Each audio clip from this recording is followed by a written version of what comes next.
Bonsoir à tous, bienvenue dans votre journal. À la une ce soir, à Champigny-sur-Veude, les habitants sont à bout. Des maisons ravagées par les eaux qui nécessitaient encore ce matin plus d'une vingtaine d'interventions des sapeurs-pompiers d'Indre-et-Loire.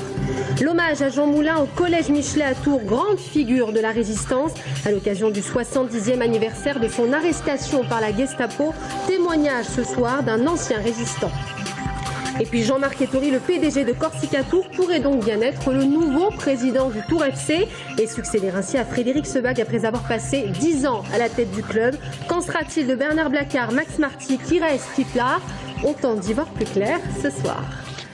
Bonsoir à tous, ce 21 juin, c'est donc l'été, on a peine à y croire, je vous l'accorde, c'est donc sous un ciel gris que la fête de la musique en région centre, vous le voyez, a commencé. Des centaines de concerts sont annoncés. À Tours, le coup d'envoi a été donné cet après-midi au château de Tours, c'est ce que vous voyez. Plusieurs collèges sont montés sur scène. Et puis on y reviendra à la fin de ce journal avec une boîte à musique grandeur nature inventée par Albert Bergeron. Nous irons à Ligueuil. Ce matin, la direction du groupe Michelin a rencontré les syndicats à Clermont-Ferrand. Objectif, fixer le calendrier des négociations qui s'annoncent particulièrement lourds dans les mois à venir. Sud, CGT, mais aussi CFDT étaient assis autour de la table ce matin. Angélique Longon. Après 2 heures de négociations, dirigeants de Michelin et syndicats ont adopté un accord de méthode. Un document qui définit l'organisation des négociations à venir. Ce document précise notamment les moyens donnés aux organisations syndicales pour soutenir les salariés. Leur présence dans les ateliers va être renforcée et les heures de représentation syndicale multipliées par 2. Prochain rendez-vous pour les salariés de l'usine de Joué-les-Tours le 26 juin prochain à Clermont-Ferrand pour le comité central d'entreprise extraordinaire. Plus de 400 salariés jocondiens ont prévu de s'y rendre en bus et une délégation devrait rencontrer la direction en milieu de journée. Un CCE au cours duquel les dirigeants du groupe détailleront les raisons économiques de la fermeture du site et les mesures d'accompagnement destinées aux salariés. 2 autres réunions préliminaires auront lieu en juillet. Les négociations débuteront véritablement fin août. Au programme, 2 à 3 réunions mensuelles pour permettre aux syndicats de s'exprimer sur le projet de la direction.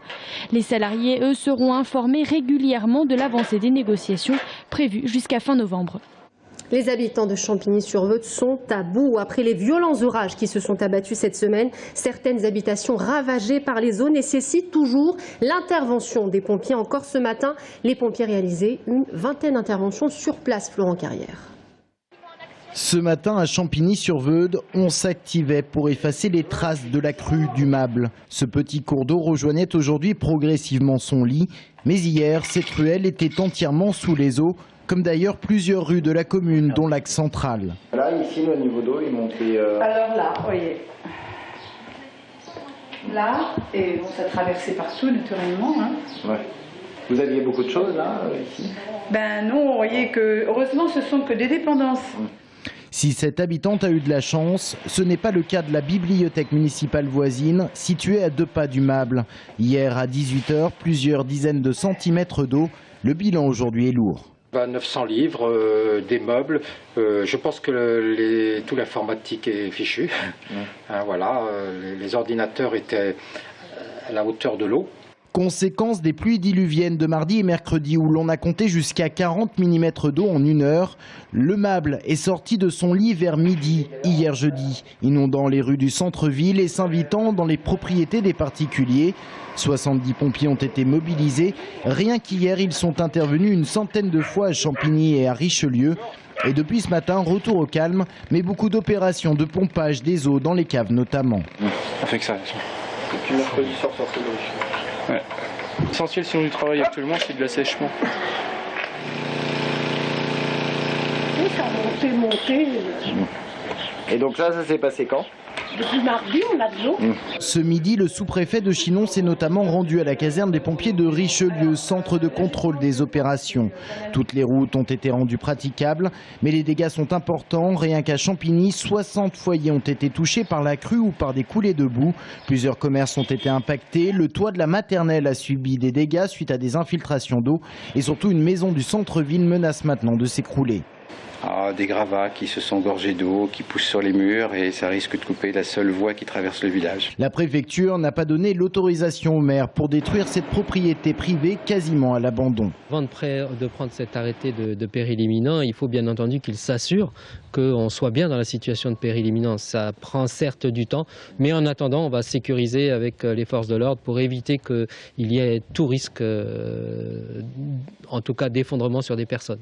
Quant à l'arrêté de catastrophe naturelle, les demandes seront rapidement transmises au ministère de l'Intérieur. La centrale de Chinon, de nouveau épinglée par l'autorité de sûreté nucléaire. Le gendarme du nucléaire en France pointe du doigt un manque de rigueur dans la radioprotection des salariés. Les explications de Brian Bock. Chaque jour, à la centrale nucléaire de Chinon, 2000 personnes franchissent ces portiques. Ils permettent de détecter une éventuelle contamination radioactive qu'un employé aurait pu contracter. Sur ce site industriel, le personnel est donc particulièrement suivi. Tout le process nucléaire comporte intrinsèquement un danger, mais c'est pas le danger, c'est un couteau, c'est dangereux. Est-ce que si on ne l'utilise pas, le couteau est dangereux? Donc nous, ce qui nous intéresse, c'est le suivi d'un risque qui est mesuré, qui est contrôlé et que l'on essaye d'évaluer et de suivre au mieux. En plus des contrôles quotidiens réalisés par les portiques situés à la sortie, les agents passent chaque année un examen anthropo-gammamétrique. Ils entrent dans cette machine qui analyse l'activité radiologique du corps humain.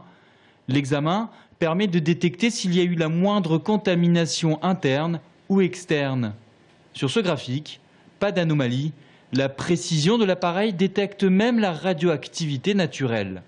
Vous avez là une petite bossure qui est en fait ce que tout corps humain émet, c'est-à-dire l'irradiation donnée par le potassium 40 que nous avons tous dans notre organisme. Et on voit ici que quelqu'un qui ne travaille pas en zone et qui est en bonne santé émet un corps radioactif comme le potassium 40 que l'on voit apparaître là.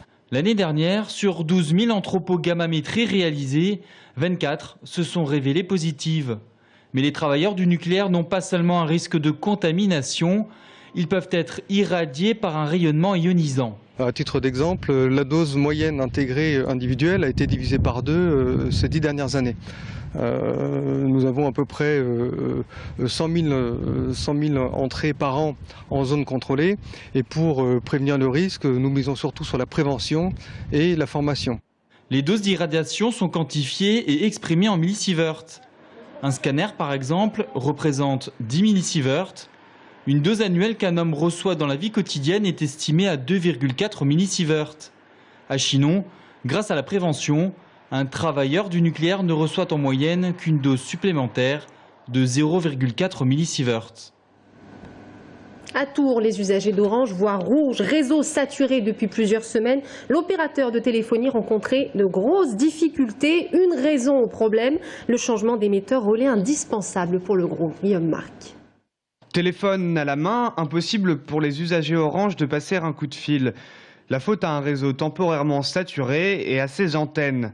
Par souci de modernisation, l'opérateur historique change en ce moment une partie de ses émetteurs relais. Alors lorsqu'avant d'être remplacées, certaines de ces antennes sont déconnectées, c'est aux autres, à celles encore en activité, de prendre le relais. Sauf que problème, dans les zones les plus denses de l'agglomération, impossible pour ces émetteurs en sous-effectif de soutenir le réseau. Aussi, lorsque trop d'usagers Orange téléphonent en même temps, un embouteillage se crée et les appels ne sont dès lors plus transmis. Les émetteurs seront quant à eux changés jusque dans le courant de l'été. Quant aux perturbations, il ne devrait plus y en avoir. Les émetteurs les plus importants ont déjà été remplacés. Un hommage à Jean Moulin, grande figure de la résistance au collège Michelet à Tours cet après-midi à l'occasion du 70e anniversaire de son arrestation par la Gestapo. Vous le voyez, c'était avant tout l'accomplissement du devoir de mémoire pour celui qui fut préfet d'Eure-et-Loire. On écoute justement la réaction de Jean-François Delage, le préfet d'Indre-et-Loire, au micro de Loïc Lach. Jean Moulin est un symbole de la République. C'est sous son égide et à l'initiative du général de Gaulle que vont se réunir au sein du Conseil national de la résistance les partis politiques qui seront la base de la refondation de la République. Il est un exemple exceptionnel de courage, d'abnégation et de sacrifice. Toute la question que peut se poser chaque préfet en exercice, c'est dans des circonstances similaires, aurions-nous, chacun de nous, le courage de faire le bon choix, si l'on peut dire, sans paraphraser une formule célèbre, de choisir la clandestinité, la peur, le sacrifice pour des valeurs auxquelles nous croyons tous fondamentalement. Et Jean Moulin, figure qui a inspiré des hommes et des femmes qui se sont engagés. Je vous emmène à la rencontre de l'un d'entre eux ce soir. À 91 ans, Roger Manceau se souvient de ces années où il a été résistant, puis déporté. Un portrait signé Aurélie Renaud et Thibaut Mance. Parmi ces médailles, celle des combattants volontaires de la résistance. À peine âgé de 18 ans, Roger Manceau commence à passer du courrier à travers la ligne de démarcation. Il aide également des soldats à traverser le Cher. On rendait service à nos compatriotes. On déjouait les plans des Allemands, voilà, si je puis dire. La résistance, ça a été autre chose plus tard. En 1943, Roger Manceau rejoint l'armée secrète à Feurs, dans la Loire. Il devient alors agent de liaison entre maquis. C'est là qu'il entend parler de l'arrestation de Jean Moulin. On a arrêté un grand chef. Et en plus, la bénédiction de celui qui a eu le courage de parler le 18 juin, quoi. Et de prendre les rênes de la France, parce que le bateau était plutôt en mauvais état, il faut dire le mot. Une nuit de juin 1944, Roger Manceau et son groupe sont en pleine mission. Ils sont alors arrêtés par la Gestapo. Roger Manceau sera envoyé en Allemagne, dans un camp de concentration. Il y passera 1 an. À la déportation, ça a créé des amitiés, des liens profonds qu'on ne peut pas soupçonner. On ne peut pas. C'est pas possible. On a vu l'alpha et l'oméga, quoi. Les extrêmes. De ce que l'homme est capable de faire à l'homme. À 91 ans, Roger Manceau se sent toujours résistant. Sa mission maintenant, transmettre son témoignage aux jeunes générations.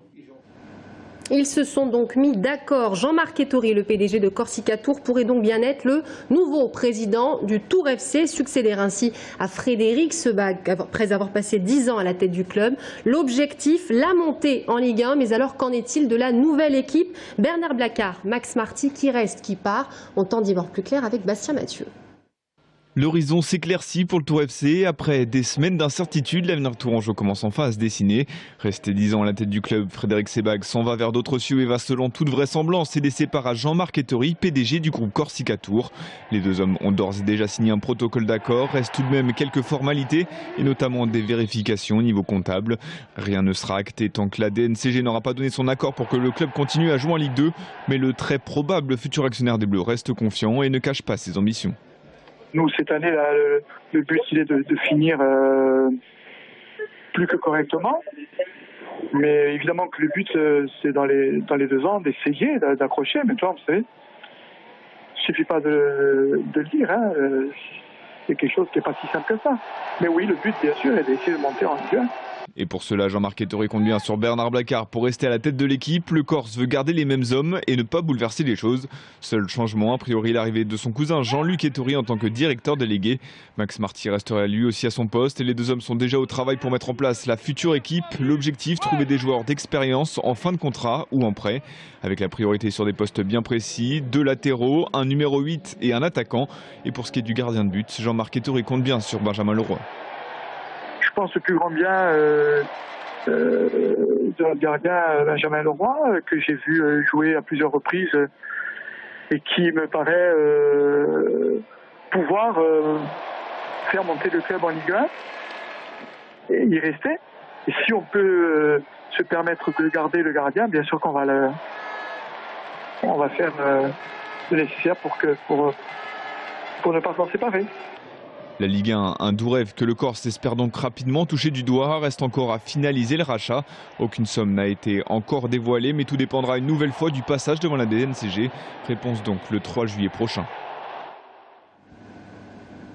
Et à l'occasion de la fête de la musique, on vous fait découvrir ce soir une boîte à musique grandeur nature à Ligueuil. Une machine inventée, vous le savez, par Albert Bergerot. Aujourd'hui, c'est une entreprise familiale qui reçoit des musiciens prestigieux du monde entier. Reportage Isole Berger.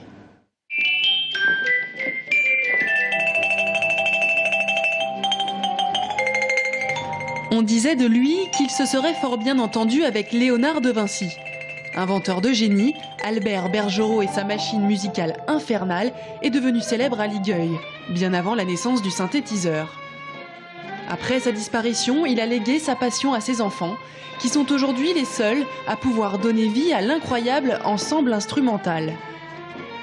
Alors l'histoire du Grand Ensemble, c'est l'histoire d'une trentaine d'années, puisque Albert Bergerot a conçu cet ensemble en pensant qu'un jour le synthétiseur existerait. Il l'a conçu à partir d'un instrument qui est un instrument pilote, l'accordéon, et cet instrument fait fonctionner l'ensemble de tous les instruments que vous pouvez voir.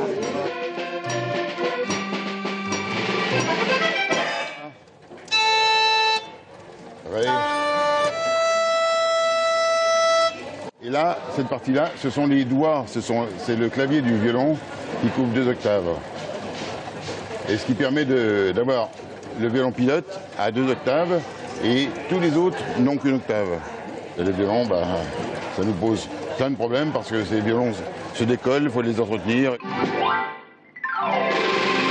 Aujourd'hui, c'est la fête de la musique, occasion choisie par le comité tourangeau des relations publiques pour remettre à Colette et à son frère Jean l'Oscar de la meilleure entreprise de l'année.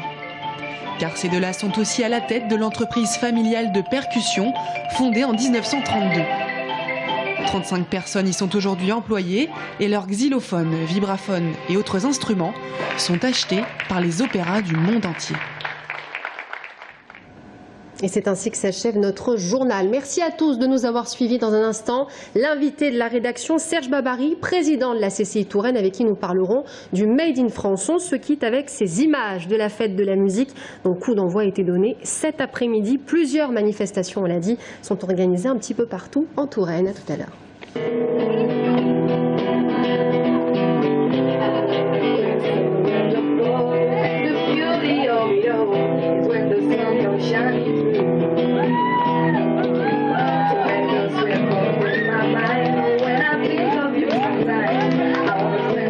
With you, yeah, the two of us.